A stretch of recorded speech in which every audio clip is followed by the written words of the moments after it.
প্রিয় দর্শক আসসালামু আলাইকুম। আমি ডক্টর বজলুর রহিম রিপন আপনাদের সবাইকে জানাচ্ছি শুভেচ্ছা।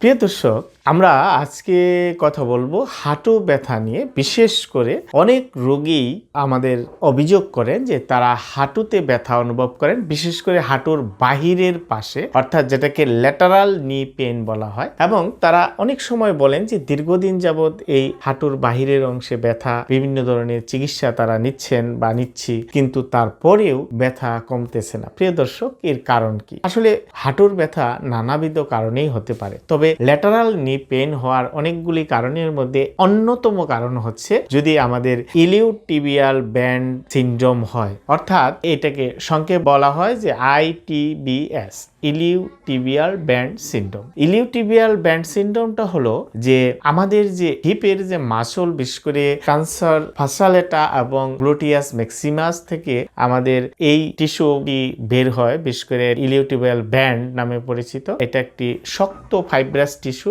এটা আপনার ট্রান্সভার ফাসালেটা এবং গ্লুটিয়াস ম্যাক্সিমাস থেকে শুরু করে এটা ইনসারশন করে হচ্ছে আমাদের হাঁটুর বাহিরের অংশে, বিশেষ করে টিবিয়াতে গিয়ে, যেখানে গার্ডিস টিউবারকল বলা হয় টিবিয়ার, সেখানে যে এটা ইনসার্ট করে।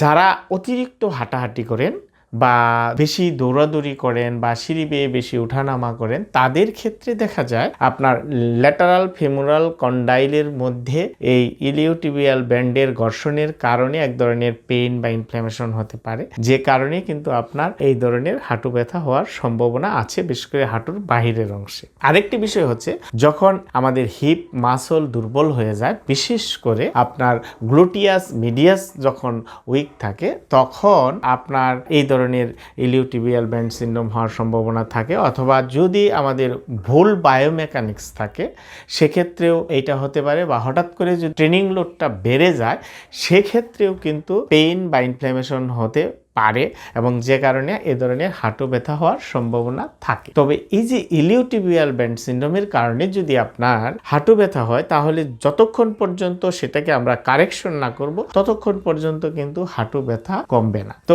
এই ধরনের ব্যথা কমাতে হলে আমাদের আসলে চিকিৎসা ব্যবস্থাটা কি হওয়া উচিত? বিভিন্ন গবেষণায় দেখা যায় যে এই ধরনের ইলিওটিবিয়াল ব্যান্ড সিনড্রোমের কারণে যদি হাঁটু ব্যথা হয়, তাহলে সেটাকে কারেকশন করতে হবে, এবং সেটা করার জন্য কনজারভেটিভ ট্রিটমেন্টের মাধ্যমেই কিন্তু এটা করা সম্ভব। বিশেষ করে আমাদের ট্রেনিং লোডটাকে কমাতে হবে, অর্থাৎ অতিরিক্ত দৌড়াদৌড়ি, হাঁটাহাঁটি বা সিঁড়ি বেয়ে ওঠানামা এগুলি কমাতে হবে।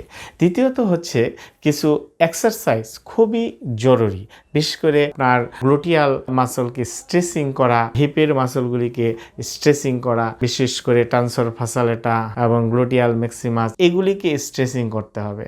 এবং সাথে আমাদের অ্যাবডাক্টর, হিপ অ্যাবডাক্টর মাসল এবং হিপ এক্সটার্নাল রোটেটর মাসলগুলোকে আমাদের শক্তিশালী করতে হবে, স্ট্রেংথেনিং করতে হবে। এবং সাথে নিউরোমাস্কুলার মুভমেন্ট ট্রেনিংটা আমাদের বাড়াতে হবে, কন্ট্রোল বাড়াতে হবে, নিউরোমাস্কুলার মুভমেন্ট কন্ট্রোল, সেটা আমাদের বাড়াতে হবে। এবং এইভাবে যদি আমরা আমাদের ইলিওটিবিয়াল ব্যান্ডটাকে আমরা কারেকশন করতে পারি, তাহলে কিন্তু আমরা সহজেই এই ধরনের ব্যথা কমাতে পারি। এবং ম্যানুয়াল থেরাপি কিন্তু এখানে অনেকটা এফেক্টিভ কাজ করে, বিশেষ করে myofascial release technique, trigger point release technique এই ধরনের ব্যথা কমাতে অনেক কার্যকরী ভূমিকা রাখে। সুতরাং প্রিয় দর্শক, আপনারা যারা এই ধরনের হাঁটু ব্যথায় ভুগছেন, বিশেষ করে হাঁটুর বাহিরের অংশে ব্যথা, যেটি ইলিওটিবিয়াল ব্যান্ড সিনড্রোমের সমস্যার কারণে হয়ে থাকে, তারা অবশ্যই একজন বিশেষজ্ঞ ফিজিওথেরাপি চিকিৎসকের পরামর্শ নিতে পারেন, যাতে আপনি দ্রুত সময়ের মধ্যে এই ধরনের ব্যথা থেকে মুক্ত হতে পারেন। ধন্যবাদ প্রিয় দর্শক, আপনাদের সবাইকে। আসসালামু আলাইকুম।